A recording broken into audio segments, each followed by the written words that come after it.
ॐ भूर्भुवः स्वः तत्सवितुर्वरेण्यं भर्गो देवस्य धीमहि धियो यो नः प्रचोदयात्.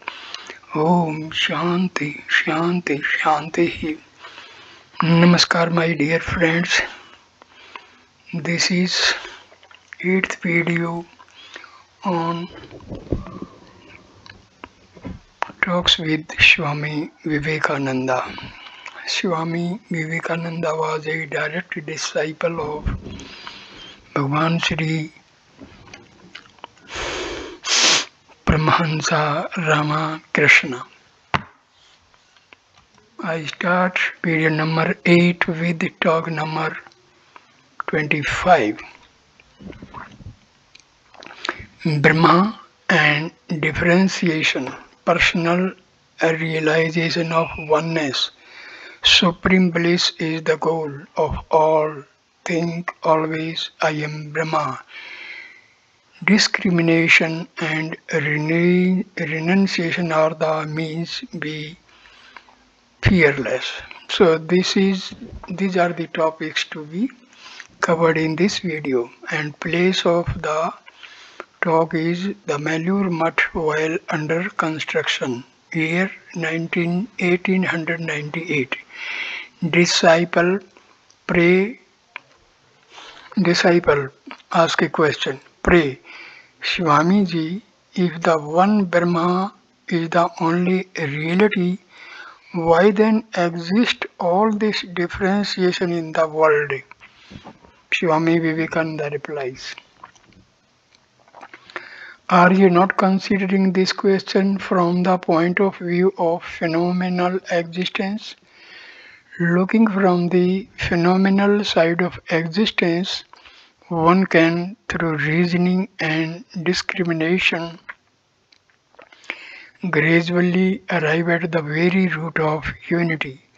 But if you were firmly established in that unity, how from that standpoint, tell me, could you see this differentiation? Disciple puts a question. True, if I had existed in the unity, how should I be able to raise this question of why?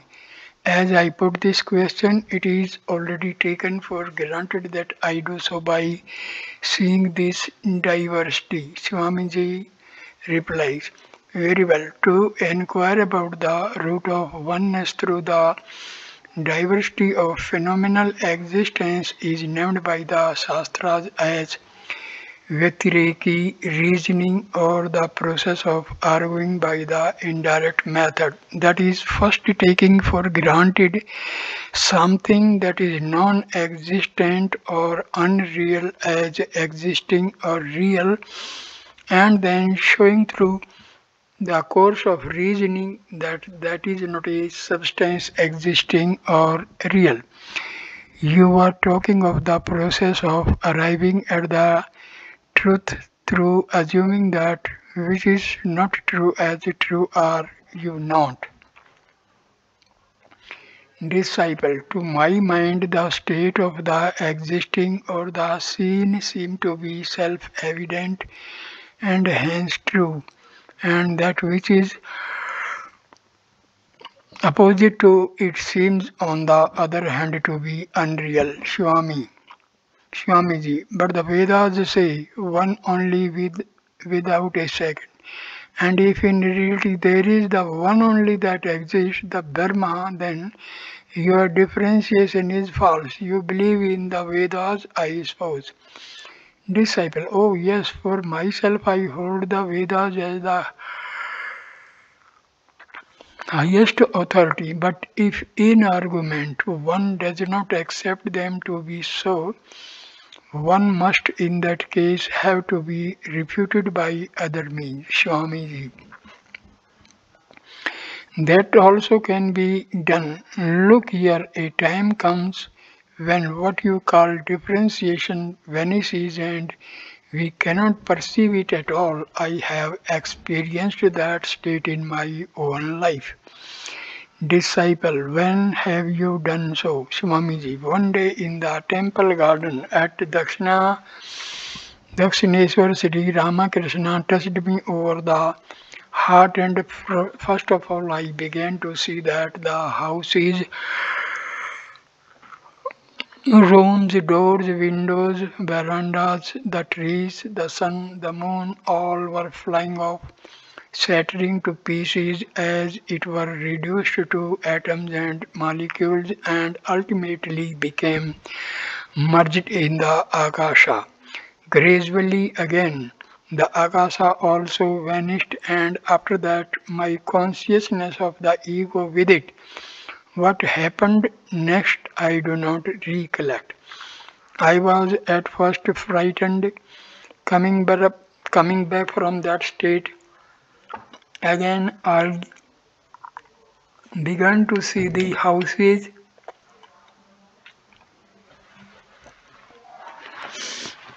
windows, doors, verandas, and other things. On another occasion, I had exactly the same realization by the side of a lake in America. Disciple, might not this state as well as be brought about by a derangement of the brain? And I do not understand what happiness there can be in realizing such a state. Here, Swamiji, a derangement of the brain. How can you call it so when it comes neither as the result of delirium from any disease, nor of intoxication from drinking, nor as an illusion produced by various sorts of queer breathing exercises, but when it comes to a normal man in full possession of his health and wits, there again this experience is in perfect harmony with the Vedas. It also coincides with the words of realization of the inspired rishis and acharyas of old. Do you take me at last to be a correct brand man? Smiling. Disciple, oh no, I did not mean that. Of course, when there are to be found hundreds of illustrations about such realization of oneness in the Shastras, and when you say that it can be as directly realized as a fruit in the palm of one's hand, and when it has been your own personal experience in life perfectly coinciding with the words of the Vedas and other Shastras, how dare I say that it is false? Sri Shankaracharya also, realizing that state, has said, where is the universe vanished? And so on. Swamiji, no, this knowledge of oneness is what the Shastras speak of as the realization of the Brahma, by knowing which one gets rid of fear and the shackles of birth and death break forever. Having one realized that supreme bliss, one is no more overwhelmed by pleasure and pain of this world. Man being fettered by base, lust and wealth cannot enjoy that bliss of Brahma. Disciple, if it is so, and if we are really of the essence of the Supreme Brahma, then why do we not exert ourselves to gain that bliss? Why do we again and again run into the jaws of death, being decoyed by this worthless snare of lust and wealth? Swamiji, you speak as if man does not desire to have that bliss. Ponder over it, and you will see that whatever anyone is doing, he is doing in the hope of gaining that supreme bliss. Only not everyone is conscious of it and so cannot understand it. That supreme bliss fully exists in all, from Brahma down to the blade of grass. You are also that undivided Brahma. This very moment you can realize, if you think yourself truly and absolutely to be so, it is all mere want of direct perception. That you have taken service and worked so hard for the sake of your wife also shows that the aim is ultimately to attain to that supreme bliss of Brahma. Being again and again entangled in the intricate maze of delusion and hard hit by sorrows and afflictions, the eye will turn of itself to one's own real nature, the inner self. It is owing to the presence of this desire for bliss in the heart that man, getting hard shocks and one after another, turns his eye inwards to his own self. A time is sure to come to everyone without exception when he will do so. To one it may be in this life, to another after thousands of incarnations. Disciple, it all depends upon the blessings of the Guru and the grace of the Lord. Swamiji. The wind of grace of the Lord is blowing on for over ever and ever. Do you spread your sail?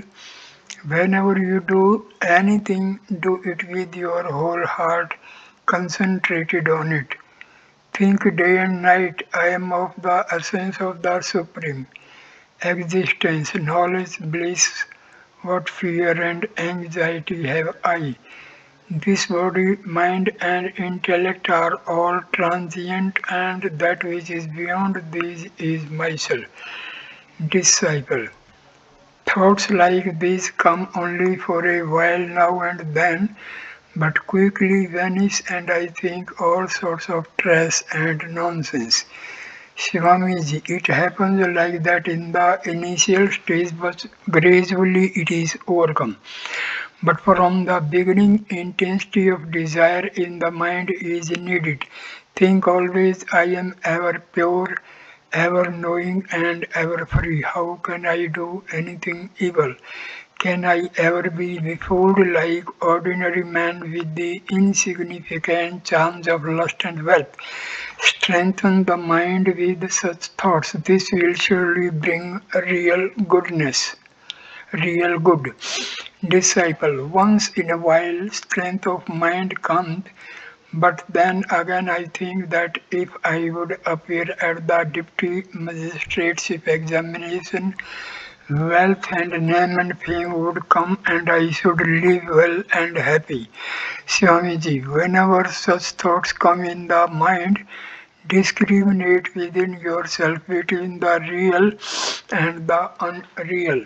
Have you not read the Vedanta? Even when you sleep, keep this word of discrimination at the head of your bed so that covetousness cannot approach you even in dream. Practicing such strength, renunciation will gradually come, and then you will see the portals of heaven are wide open to you. Disciple, if it is so, Swamiji, how is it then that the text on Bhakti says that too much of renunciation kills the feelings that make for tenderness? Swamiji, throw away, I say, text which teach these things like that. Without renunciation, without burning dispassion for sense objects, without turning away from wealth and lust as from filthy abominations, ne siddhati brahmsata antriti. Never can one attain salvation even in the hundreds of Brahma's cycles. Repeating the names of the Lord, meditation, worship, offering liberations in sacred fire, penance, all these are for bringing forth a renunciation. One who has not gained renunciation know his efforts to be like unto those of the man who is pulling at the oars all the while that the boat is at anchor. ने परजया ने धनेन त्यागने के अमृतन मानसु, neither by progeny nor by wealth, But by renunciation alone some attain immortality. Disciple, well, mere renouncing of wealth and lust accomplish everything. Shanji, there are other hindrances on the path even after renouncing those too. Then, for example, comes name and fame. Very few men, unless of exceptional strength, can keep their balance under that. People shower honors upon them and various enjoyments creep in by degrees. It is owing to this that three-fourths of the Tyagis are debarred from further progress. For establishing this math and other things, who knows but that I may have to come back again. Disciple, if you say things like that, then we are undone. Swamiji, what fear? Abhor bhor me, be fearless. Mahasaya, how even while living the life of a householder, he is more than a sannyasi. This is very uncommon. I have rarely seen one like him. If anyone wants to be a householder, let him be like Naga Mahasaya. He shines like a brilliant luminary in the spiritual firmament of East Bengal. Ask the people of that part of the country to visit him often. That will do much good to them. Disciple, Nag Mahasaya, it seems, is the living personification of humility in the play of Ramakrishna's divine drama on earth. Swamiji, decidedly so, without a shadow of doubt. I have a wish to go and see him once. Will you go with me? I love to see fields flooded over with water in the rains. Will you write to him? Disciple, certainly I will. He is always mad with joy when he hears about you and says that East Bengal will be sanctified into a place of pilgrimage by the dust of your feet. Swamiji, do you know Sri Ramakrishna used to speak of Nag Mahasaya as a flaming fire? Disciple, yes, so I have heard. At the request of Swamiji, the disciple partook of some prasada and left for Calcutta. Late in the evening, he was deeply thinking over the message of fearlessness that he had heard from the lips of the inspired teacher. I am free, I am free. Talk number 26, Renunciation of Kama Kanchana. God's mercy falls on those who struggle for realization. Unconditional mercy and Brahma are one. So these are the topics to be covered in this video. Place Belur Mutt under construction year 1898. Disciple puts a question. Sri Ramakrishna used to say, Swamiji, that a man cannot progress far towards religious realization unless he first relinquishes kama, kanchana, lust and wealth. If so, what will become of householders, for their whole mind are set on these two things? Swamiji, it is true that the mind can never turn to God until the desire for lust and wealth has gone from it. Be a man, householder, or sannyasi. Know this for fact that as long as the mind is caught in these, so long true devotion, firmness, and shraddha, faith can never come. Disciple, where will the householders be then? What way are they to follow? Swamiji, to satisfy our smaller desires and have done with them forever, and to relinquish the greater ones by discrimination, that is the way. Without renunciation, God can never be realized. Yadi Brahma swam bodhet, even if Brahma himself enjoined otherwise. Disciple. But does renunciation of everything come as soon as one becomes a monk?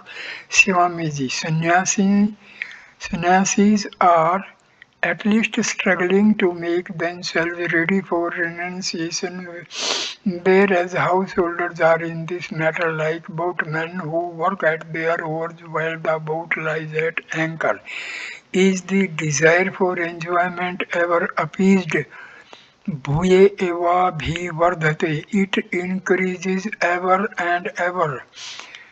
Disciple, why may not world weariness come after enjoying the objects of the senses over and over for a long time? Swamiji, to how many does that come? The mind becomes tarnished by constant contact with the object of the senses and receive a permanent molding and impress from them.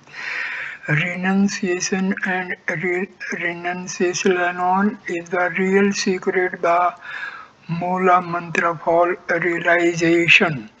Disciple, but there are such injunctions of the seers in the scriptures as these.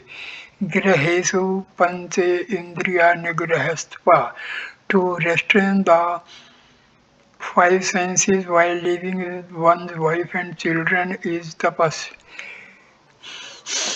Nidvatragasya girham tapona. For him whose desires are under control, living in the midst of his family is the same as retiring into a forest for tapasya. Swamiji, blessed indeed are those who can renounce kama kanchana, living in their homes with their family, but how many can do that? Disciple, but then what about the sannyasis? Are they all able to relinquish dust and love for riches fully? Swamiji, as I said just now, sannyasis are on the path of renunciation. They have taken the field at least to fight for the goal, but householders, on the other hand, having no knowledge as yet of the danger that comes through lust and gold, do not even attempt to realize the self. That they must struggle to get rid of these is an idea that has not yet entered their mind. Disciple, but many of them are struggling for it. Swamiji, oh yes, and those who are doing so will surely renounce by degrees. Their inordinate attachment for kama kanchana will diminish gradually. But for those who procrastinate, saying, oh, not so soon, I shall do it when the time comes. Self-realization is very far off. Let me realize the truth this moment. In this very life, these are the words of a hero. Such heroes are ever ready to renounce the very next moment, and to such the scripture says, Yadavre virjet tadharev parvarjet.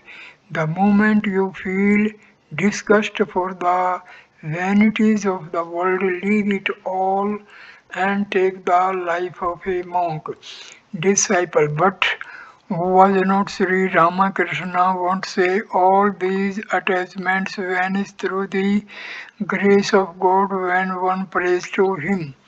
Swamiji, yes, it is so, no doubt through His mercy, but one needs to be pure first before one can receive this mercy.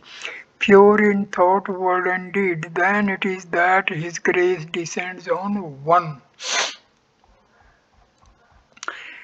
Disciple, but of what necessity is grace to him who can control himself in the thought, word, and deed? For then he would be able to develop himself in the path of spirituality by means of his own ex- exertion, exertions. Swamiji, the Lord is very merciful to him whom he sees struggling heart and soul for realization, but remain idle without any struggle, and you will see that his grace will never come. Disciple, everyone longs to be good, and yet the mind for some inscrutable reasons turns to evil. Does not everyone wish to be good, to be perfect, to realize God? Swamiji, know them to be already struggling who desire this. God destroys His mercy when the struggle is maintained. Disciple, in the history of the incarnations, we find many persons who we should say had led very dissipated lives and yet were able to realize God without much trouble and without performing any sadhana or devotion. How is this accounted for? Swamiji, yet but a great restless must already have come upon them. Long enjoyment of the objects of the senses must already have created in these deep disgust. A want of peace must have been consuming their very hearts. So deeply they had already felt this void in their hearts that life, even for a moment, had seemed unbearable to them unless they could gain that peace which follows in the train of the Lord's mercy. So God was kind to them. This development took place in them direct from tamas to sattva. Disciple, then whatever was the path, they may be said to have realized God truly in that way. Swamiji, yes, why not? But is it not better to enter into a mansion by the main entrance than by its doorway of dishonor? Disciple, no doubt that is true, yet the point is established that through mercy alone can one realize God. Swamiji, oh yes, that one can, but few indeed are there who do so. Disciple, it appears to me that those who seek to realize God by restraining their senses and renouncing lust and wealth hold to the free will theory of self-exertion and self-help, and that those who take the name of the Lord and depend on Him are made free by the Lord Himself of all worldly attachments and led by Him to the supreme stage of realization. Swamiji, true, those are the two different standpoints, the former held by the Jnanis and the latter by the Bhaktas. But the ideal of renunciation is the keynote of both. Disciple, no doubt about that, but Srijat Grish Chandra Ghosh once said to me that there would be no condition in God's mercy, there could be no law for it. If these were, then it could be no longer be termed mercy. The realm of grace or mercy must transcend all law.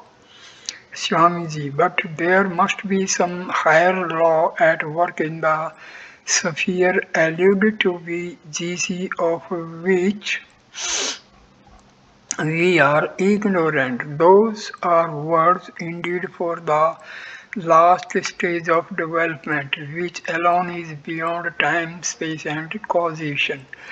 But when we get there, who will be merciful and to whom, where there is no law of causation, there the worshipper and the worshipped, the meditator and the object of meditation, the knower and the known, all become one. Call that grace or Brahma if you will. It is all one uniform homogeneous entity.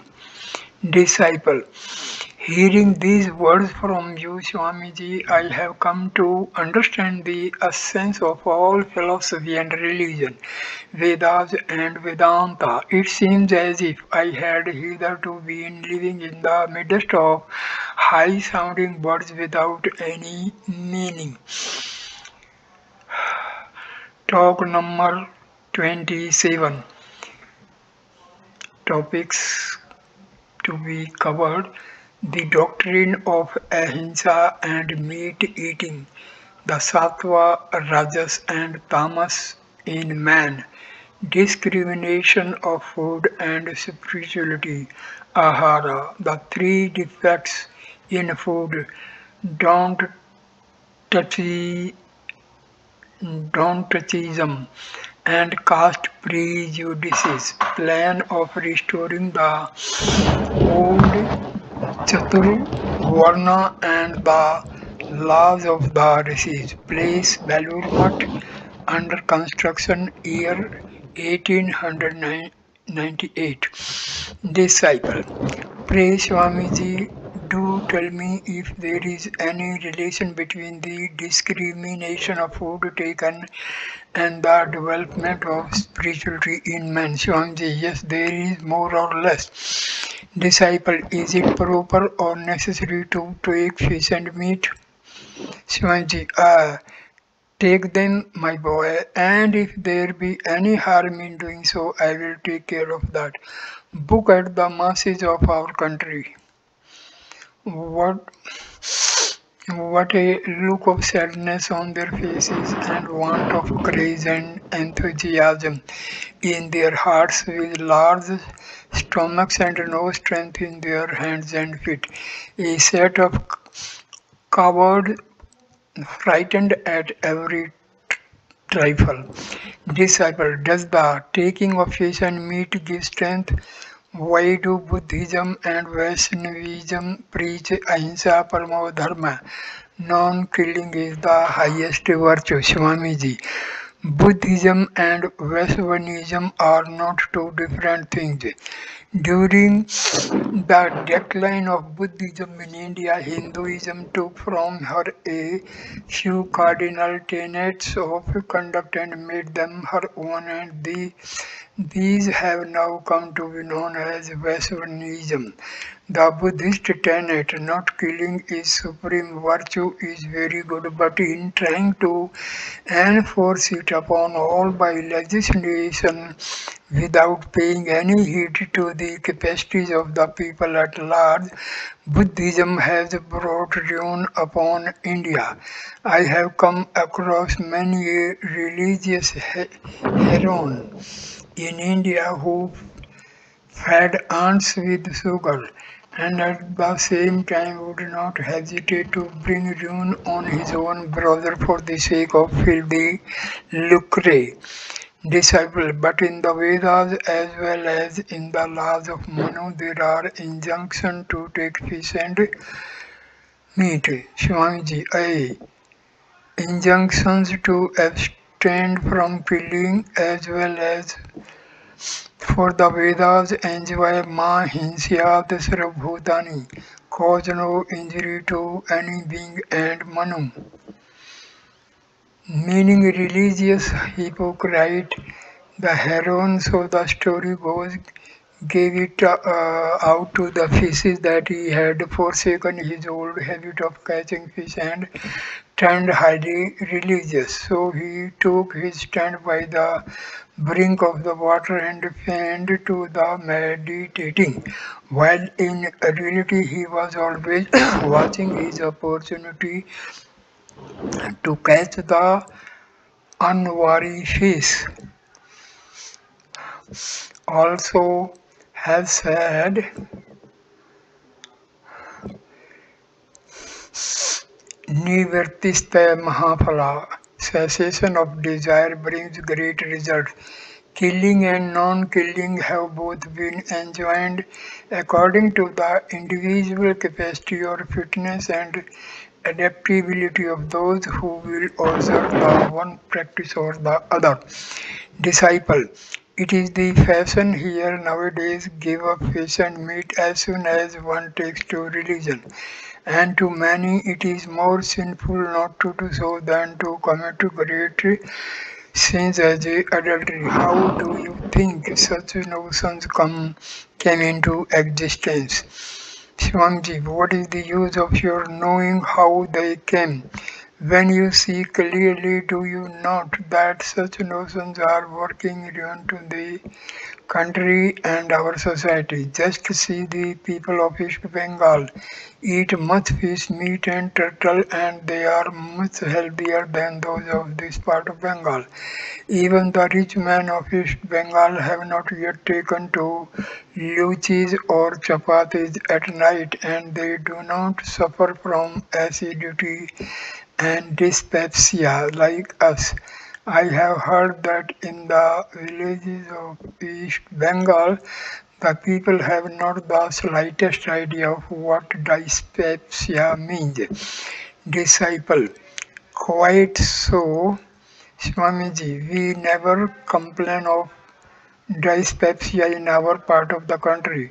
I first heard of it after coming to these parts. We take fish with rice mornings and evenings. Swamiji, yes, take as much of that as you can without fearing criticism. The country has been flooded with dyspeptic Babaji is living on vegetables only. That is no sign of sattva but of deep tamas, the shadow of death. Brightness in the face, undaunted enthusiasm in the heart, and tremendous activity. These result from sattva, whereas idleness, lethargy, inordinate attachment, and sleep are the signs of tamas. Dissolve, but do not fish and meat increase rajas in men. Swamiji, that is what I want you to have. Rajas is badly needed just now. More than 90% of those whom you now take to be men with the sattva quality are only steeped in the deepest tamas. And if you find 1/16th of them to be really sattvika, what we want now is an immense awakening of Rajasika. Energy for the whole country is wrapped in the shroud of tamas. The people of this land must be fed and clothed, must be awakened, must be made more fully active, otherwise they will become inert as trees and stones. So I say eat large quantities of fish and meat by boy. Disciple. No, it does not. Disciple. Does a liking for fish and meat remain when one has fully developed the sattva quality? Swamiji, no, it does not. All liking for fish and meat disappears when pure sattva is highly developed, and these are the signs of its manifestation in a soul. Sacrifice of everything for others, perfect non-attachment to lust and wealth, want of pride and egoism, the desire for animal food cause indications are absent, and yet you find man siding with the non-killing party. Know it for a certainty that there is either hypocrisy or show of religion. When you yourself come to that stage of pure sattva, give up fish and meat by all means, disciple. But in the Chandogya Upanishad there is this passage, Ahar Sujo Sattva Suchi. Though pure food, the sattva quality in a man becomes pure. Swamiji, yes, I know. Shankaracharya has said that the word ahara there means objects of the senses, whereas Sri Ramanuja has taken the meaning of ahara to be food. In my opinion, we should take the meaning of the word which reconciles both these points of view. Are we not past Are we to pass our lives discussing all the time about the purity and impurity of food only, or are we to practice the restraining of our senses? Surely the restraining of the senses is the main object, and the discrimination of good and bad and pure, impure foods only helps one to a certain extent or in gaining that, and there are, according to our scriptures, three things which make food impure. Number one, jati, dosa, or natural defects of a certain class of food like onion, garlic, etc. Two, nimitta, dosa, or defects arising from the presence of external impurities units such as dead insects, dust, etc. that attach to sweet meats brought in shops. 3. Aharya Asraya dosa, or defects that arise by the food coming from evil sources, as when it has been touched and handled by wicked persons. Special care should be taken to avoid the first and second class of defects, but in this country, men pay no regard to these very two and go on fighting for the third only, the very one that none but a yogi could really discriminate. The country from and to and is being bored to extinction by the cries don't touch of the non-touchism party. In that exclusive circle of theirs, too, there is no discrimination of good and bad man, for their food may be taken from the hands of anyone who wears a thread round his neck and calls himself a Brahmana. Sri Ramakrishna was quite unable to take food in this indiscriminate way from the hands of any and all. It happened many a time that he would not accept food touched by a certain person or persons, and on rigorous investigation it would turn out that those these had some particular stand to hide. Your religion seems nowadays to be confined to the cooking pot alone. You put on one side the sublime truths of religion and fight, as they say, for the skin of the fruit and not for the fruit itself. Disciple, do you mean then that we should eat the food handled by anyone and everyone? Swamiji, why so? Now look here. You being a Brahman of a certain class, say of the Bhattacharya class, why should you not eat rice cooked by Brahmanas of all classes? Why should you who belong to the Radi Rari section object to take rice cooked by a Brahmana of the Barendra section, or why you should a Barendra object to taking your rice? Again, why should not the other subcastes in the west and south of India, for example, the Marathi, Telugu, Kannauji, do the same? Do you not see that hundreds of Brahmanas and Kastas in Bengal now go secretly to eat dainties in public restaurants, and when they come out of those places pose as leaders of society and frame rules to support don't touchism? Must our society really be guided by laws dictated by such hypocrites? No, I say, on the contrary, we must turn them out. The laws laid down by the great disease of old must be brought back and made to rule supreme once more. Then alone can national well-being be ours. Disciple, then do not the laws laid down by the rishis rule and guide our present society? Swamiji, when delusion, where indeed is that the case nowadays? Nowhere have I found that laws of the rishis current in India, even when during my travels I searched carefully and thoroughly. The blind and not often meaningless customs sanctioned by the people, local prejudices and ideas, and the usages and ceremonials prevalent among us women are what and really govern society everywhere? How many care to read the Shastras or to lead society according to their ordinances after careful study? Disciple, what are we to do then? Swamiji, we must revive the old laws of the rishis. We must initiate the whole people into the codes of our old Manu and Yajna Valkya with a few modifications here and there to adjust them to the changed circumstances of the time. Do you not see that nowhere in India now are the original forecast Chaturvarna to be found? We have to redivide the whole Hindu population, grouping it under the four main caste of Brahmana, Kshatriya, Vaishyas and Sudras as of old. The numberless modern subdivisions of the Brahmanas that split them into so many castes as it were have to be abolished, and single Brahmana caste to be made by uniting them all. Each of the three remaining castes also will have to brought similar into single groups as was the case in Vedic. Sometimes without this, will the motherland be really benefited by your simply crying as you uh, do nowadays? We won't touch you. We won't take him back into our caste. Never, my boy. So I end this video here. Thanks you.